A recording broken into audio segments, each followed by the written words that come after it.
নমস্কার, আজকে জানাবো পশ্চিমবঙ্গ দেশ এবং বিদেশের বাছাই করা গুরুত্বপূর্ণ 30টি খবর। শুরুতেই দেখে নেব সংবাদ শিরোনাম। বিজেপি অমিত শাহ কলকাতার পুলিশ, কেউ 21শে জুলাই আটকাতে পারল না, ফের হুঙ্কার অভিষেক বন্দ্যোপাধ্যায়ের।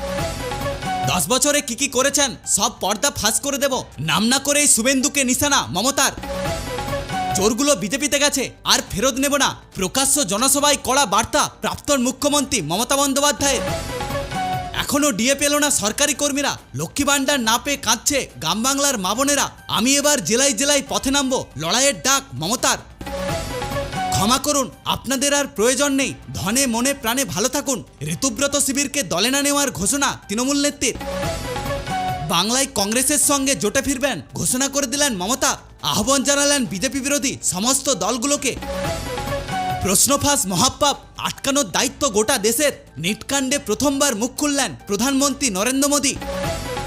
শিশুদের উস্কানি দেবেন না, সঠিক পথ দেখান, সিজেপির আন্দোলন বড় আকার নিতেই নিট প্রশ্নফাঁস নিয়ে কড়া বার্তা মোদীর। কাজে না এলে পুলিশ দিয়ে কোমরে দড়ি বেঁধে নিয়ে আসা হবে, তৃণমূল পঞ্চায়েতের আধিকারিকদের চরম হুঁশিয়ারি দিলেন পঞ্চায়েত মন্ত্রী দিলীপ ঘোষ। আপনারা নিহতদের 2 লক্ষ টাকা দিয়েছেন, লজ্জা করে না? 21শে জুলাইয়ের রিপোর্টে নিহতদের ক্ষতিপূরণ নিয়ে মমতা বন্দ্যোপাধ্যায়কে বিঁধলেন মুখ্যমন্ত্রী শুভেন্দু অধিকারী। কবর থেকে দেহ তুলে এনেছেন, আপনাকে ধন্যবাদ। 21শে জুলাইয়ের তদন্তের রিপোর্ট প্রকাশ করায় বিধানসভায় শুভেন্দু অধিকারীকে ধন্যবাদ মদন মিত্রের। তৃণমূলের 21শে জুলাইয়ের কর্মসূচিতে ভাঙন, কলকাতায় মমতার সভা, বিদ্রোহী বিধায়কদের পাশাপাশি দিল্লিতে শহীদ স্মরণ করছেন দলত্যাগী সাংসদরা। অভিষেক শুধু রাজনৈতিক পদ নয়, হরিশ মুখার্জি রোডে 38টি প্লটের মালিক, নাম না করেই তৃণমূল সাংসদকে তীব্র আক্রমণ শুভেন্দু অধিকারীর।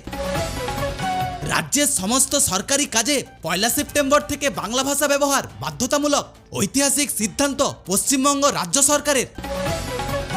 বাংলায় স্বাস্থ্য এবং শিক্ষা ব্যবস্থায় বিরাট দুর্নীতি হয়েছে, রাজ্যসভার সাংসদ পদ হিসাবে শপথ নিতেই তৃণমূল জামানাকে তোপ দাগলেন সুখেন্দ্রশেখর রায়।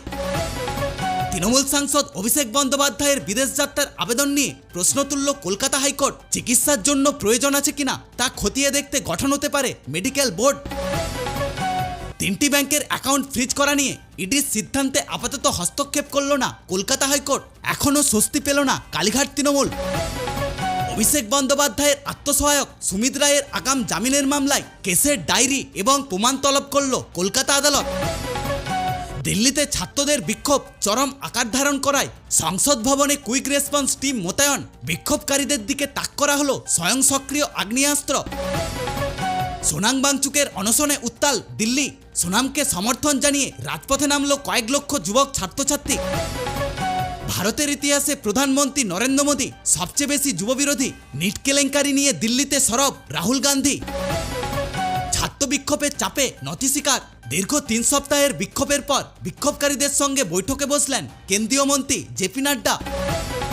এই ছিল আজকের বিশেষ এবং গুরুত্বপূর্ণ কিছু খবর। এই ধরনের লেটেস্ট এবং নিরপেক্ষ খবর দেখার জন্য অবশ্যই আমাদের পাশে থাকবেন এবং আপনার মূল্যবান মতামত জানিয়ে যাবেন। ভালো থাকবেন, সুস্থ থাকবেন, টেক কেয়ার।